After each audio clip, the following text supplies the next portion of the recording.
And then there is stage 4 alcohol use disorder, and this is not a stage that I would wish upon any human being, because it is more horrible than I think most people could even understand. This is a situation where your life completely is consumed by alcohol. It's regulated by alcohol, and you're surviving because you're able to still get alcohol into your body somehow. You spend your time finding it, drinking it, and recovering from it. This is the entire basis of your life. There's not a whole lot of purpose in most cases. Unfortunately, at this point, most of the people in your life have long since deserted you, your friends. Nobody really wants to be around someone who's such an active alcoholic when it's really consumed that person. Most of the people you're going to be around will be other alcoholics. You know, you may tend to go to a bar or something. The only reason why you're not homeless, if you are homeless, that would be understandable, is because you're still under the good graces of someone in your life who's allowed you to stay where you live. You know, could be a spouse, could be children. Someone's taking care of you, or maybe you have, some kind of insurance. You've reached an age where you might have Medicare or Medi-Cal. Someone other than yourself has become responsible for you. Very, very few people are functioning in any capacity in stage 4. And the horrible thing about stage 4 alcoholism, not just for the alcoholic, but for anybody that really cared for that person at some point in their life, is that it's become such a dismal situation. It's become such a one failure after another, and it becomes a series of toxic, drama-filled occasions, one after the other, because of the alcohol. And there's not a lot of rationality, and I think to a large degree, a person is really mentally ill at this point.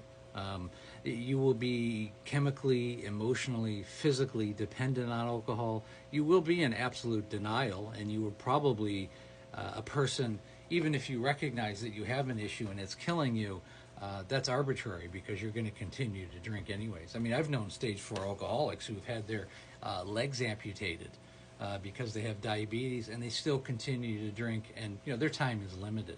I know people that they have cancer, they have lung cancer, their heart they have heart issues, and they still drink. Nothing is going to stop them. They may even have strokes or heart attacks, and they still drink.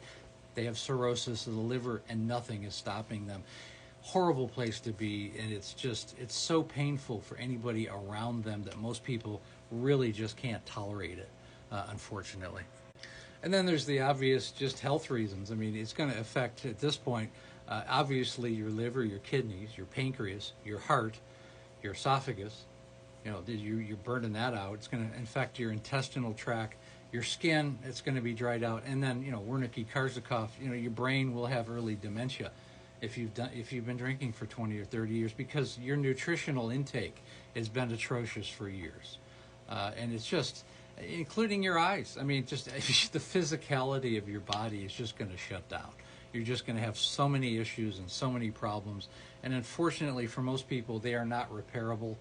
You may even, at this point, if you do get into that 0 to 5% and escape stage 4, well, there's probably so much physical damage to your body that you're already going to be have an early death because of it. You've just crossed the line for so long, for so many years. The sad part about it is that the people in your life will have long since, parted ways with you. Could even be children. You just can't be around that kind of toxicity and drama and blatant insanity, because this is a road to madness. And really, in this stage, a lot of people are homeless. I mean, this is part of the homeless population. The drugs and alcohol has just taken over their lives, and that's just who they've become. If you are living anywhere, it's probably underneath the care of somebody else. Either you have Medicare or Medi-Cal in the United States. Some kind of state funding is funding your where you live. Or maybe, you had enough put away by some miracle, but that's not the norm.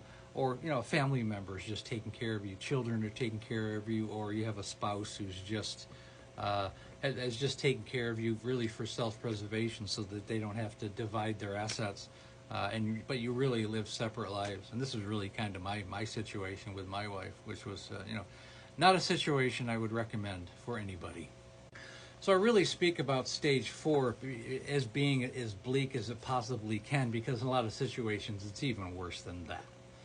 When you've been incarcerated, maybe you got a DUI, you got behind the wheel of a car and you killed somebody, an innocent person, children maybe.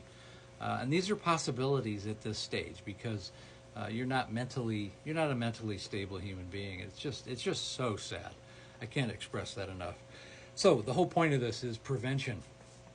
And hopefully somebody watching this will realize this is not a road I want to go down. And if you find yourself headed in that direction, well, there's so many tools available. I mean, there's a lot more than just group therapy, AA, Smart Recovery, Life Ring, Women for Sobriety. There's local outfits, local outpatient facilities. There's naltrexone, antabuse. There's blockers. There's so many tools. And there's people like me. I mean, you can set up a call with me. I help thousands of alcoholics and their families.